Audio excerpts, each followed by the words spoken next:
జై శ్రీకృష్ణ. ఆరురుక్షోర్మునేర్యోగం కర్మ కారణముచ్యతే, యోగారూఢస్య తస్యైవ సమః కారణముచ్యతే. మూడవ శ్లోకం యొక్క భావాన్ని పరిశీలించినట్లయితే, యోగంలో పరిపూర్ణత సాధించే యత్నంలో ఉన్న జీవాత్మకు ఫలాపేక్ష లేకుండా పనిచేయటమే సాధనం అంటారు అర్జున.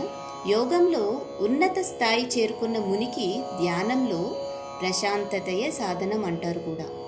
యదా హినేంద్రియార్థేషు సకర్మస్వనుషజ్యతే, సర్వసంకల్ప సన్యాసి యోగారూఢస్తదోచ్యతే.